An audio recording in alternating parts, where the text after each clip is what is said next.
Chapter 44. The Wizard Tower. The sick-bay apprentice knocked timidly on the large purple door that guarded Marcia's rooms. The door was on high alert. It did not recognize Rose, so it stayed firmly closed, and it was Marcia herself who let Rose in. Rose felt quite overwhelmed to be standing in the extraordinary wizard's rooms, and for a moment forgot what she was meant to say. "Yes?" asked Marcia anxiously. Excuse me, Madame Overstrand. The duty wizard says that there is nothing more we can do. She respectfully asks to return the patient at your earliest convenience." Marcia sighed. She could do without this. "Thank you, Rose. Would you be so kind as to tell the duty wizard that I shall collect her at the end of my rounds?" Some minutes later, Marcia emerged from her rooms and set off down the stairs, which were now on permanent emergence-saving snail mode. Determined now to keep the wizard's spirits up, Marcia breezed through the wizard tower like wildfire.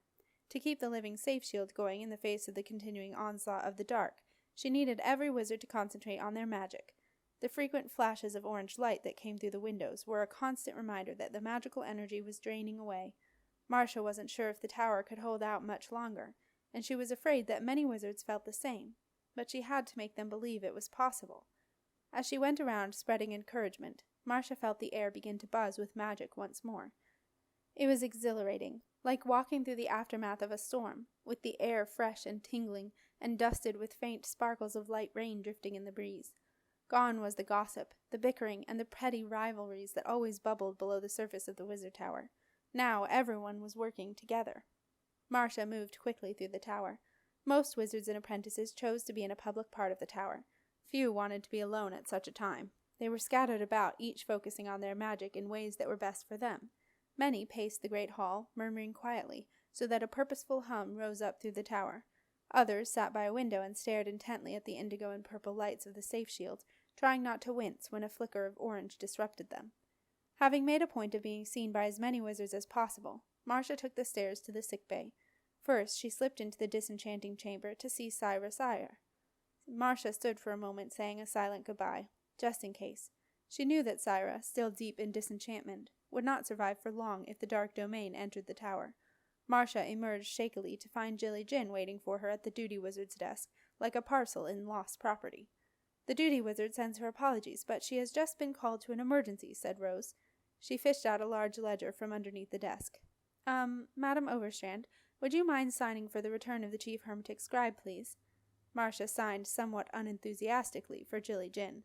"Miss Jin is ready to go now," Rose said. "Thank you, Rose. I'll take her upstairs."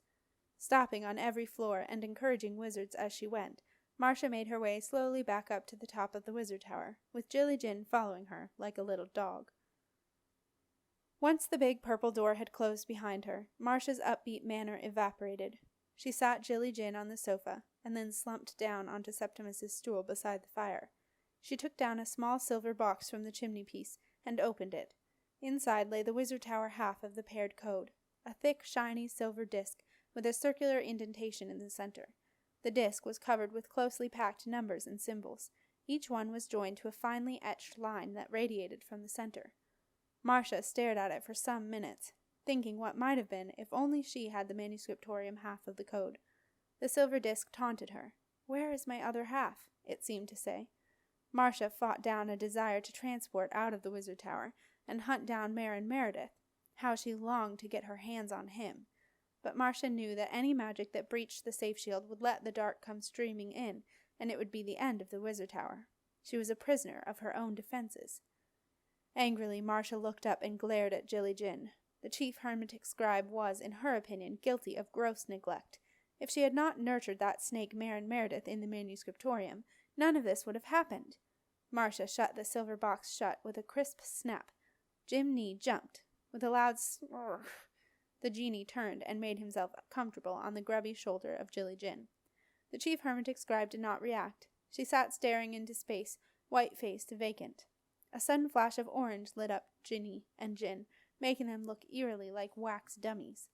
At the sight of them, a great wave of despair overwhelmed Marcia.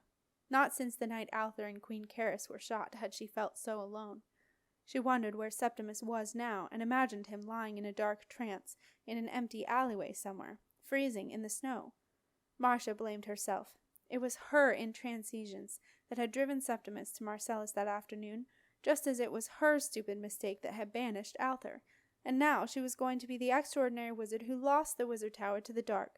It would be her name reviled in the future, known only as the last extraordinary wizard who had squandered all the precious history and knowledge that was gathered in this beautiful magical space.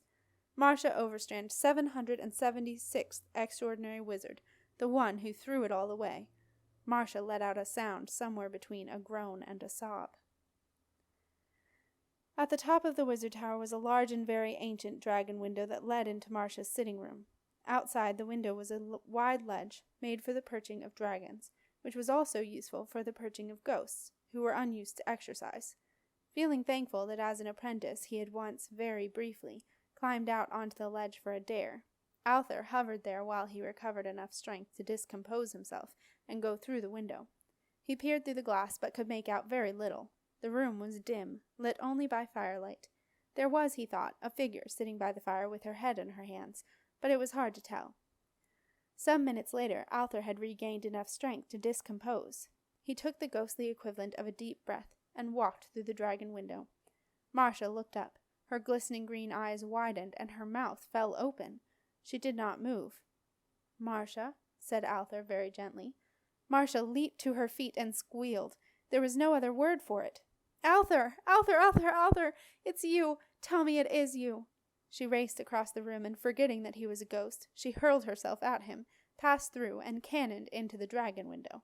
Alther reeled with the shock of being passed through, and fell back beside Marcia. "Oh, Alther!" she gasped. "I'm so sorry. I didn't mean to do that. But, oh, I can't believe you're here. Oh, you don't know how pleased I am to see you." Alther smiled. "I think I do. Probably as pleased as I am to see you." Up in the pyramid library, a wind-swept Marcia closed the tiny window that led out onto the pyramid steps. She looked amazed. "I saw his tail. What, for goodness sakes, is he doing up there?" "Keeping safe, I suppose. He must have found the expansion point where the safe shields meet and slipped in," said Alther. "I am guessing that is where they meet." Marcia nodded. "I've not had much luck with sticking things together recently," she sighed. "No defense is ever impregnable, Marcia. You seem to have done a pretty good job to me. Besides, a dragon may slip in and out of a safe shield in a way that a wizard cannot." He paused. "I'm sorry I cannot be more help, Marcia. Septimus thought I could undo the dark domain because, unfortunately, Mayor Meredith and I were both apprenticed to the same wizard." "Heavens, so you were. I'd never thought of it like that," said Marcia. "I try not to myself," said Alther. "Septimus had hoped that the more senior apprentice could fix the junior's mess, but as I am no longer living, the rules don't apply. I only wish they did." Alther sighed. "So it is down to you, Marcia. Your dragon awaits, as indeed does your apprentice. And that little piece of vermin. Indeed, although I doubt Mayor Meredith is exactly awaiting you." A few minutes later, Marcia closed the dragon window with a bang. "He won't come. The wretched beast is ignoring me." "Well, if the dragon won't come to the extraordinary wizard must go to the dragon," said Alther. "What? Up there? At the top of the pyramid?" "It can be done," said Alther. "Take my word for it. I wouldn't recommend it, but desperate times call for—" "Desperate measures," said Marcia, steeling herself. Some minutes later, if anyone had been able to see through the dark fog, they would have picked out the arresting sight of Marcia Overstrand climbing shakily up the steeped sides of the golden pyramid on top of the wizard tower. The wind blew her purple cloak out behind her like the wings of a bird as she moved through the fuzz of magic beneath the magical indigo and purple lights, following the fainter figure of a ghost, similarly clad in purple, who was guiding her up toward a dragon that roosted on the flat square at the very top of the pyramid. As soon as Marcia reached the dragon's tail, she grabbed hold of one of the spines. "Got you!" she gasped. Spitfire raised his head sleepily and looked around. "Drat," he thought. "It's that irritating one in purple again." Spitfire's pilot had never told him to come when the purple one called, but he had instructed him to let the purple one fly him. She wasn't very good at it from what he could remember. Spitfire patiently allowed Marcia to clamber into the pilot dip, and waited while she reversed her cloak to give some protection from the dark domain. When she told him, "Spitfire, follow that ghost," he stretched out his wings, and with great control he flew slowly upward, following Alther as the ghost headed up toward the tiny expansion gap where the 4 safe shields joined. As he approached, Spitfire performed a rare arrow maneuver. He folded his wings close to his body, and then flipped into a completely vertical position, leaving Marcia to use the panic spine for what it was meant for, hanging on in a panic.